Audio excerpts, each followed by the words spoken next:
নাম এনামুল হক। আমি এখানে আসছি হলে 7 মাস হলো ঢাকায় আসছি। আসার পরে 15 দিন মানে বসা ছিলাম।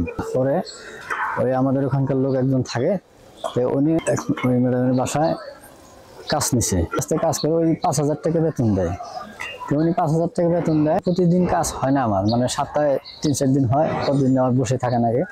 উনি 5,000 টাকা যে পায় ওটা ওই ঘর ভাড়া দিয়া শেষ হয়। আর আমি খাওয়া যে এটা ঠিক মতো গোছাইতে পারি না।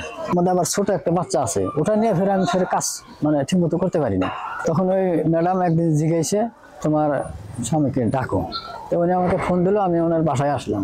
আসার পরে আমার কাছে শুনলো, তো উনি তখন বললো যে আচ্ছা ঠিক আছে, তো তোমাকে যদি আমি একটা ভ্যান বানাই দিই তুমি করতে পারবো তো? হ্যাঁ ঠিক আছে, আমি করতে পারবো। তারপরের দিন আবার ফোন দিয়ে বললো আচ্ছা ঠিক আছে, আপনাদের সাথে নাকি সক্ষম মিলে এখানে থেকে আলাপ করছি। করার পরে আমাকে ওনার বাড়ি, ওনার যে ড্রাইভার ছিল ওনাকে ড্রাইভারের সাথে দিয়ে আমাকে আপনার এখানে এই সক্ষম এখানে পাঠাইছি। আপনারা আমাকে ভ্যানটা বানিয়ে দিচ্ছেন। এখন ওই সবজি টবজি হাবি যাবি এগুলো কিছু বেচতেছি এবং আসে 400-500 এরকম হয়, প্রতিদিন হয়। আমি সক্ষম আলহামদুলিল্লাহ।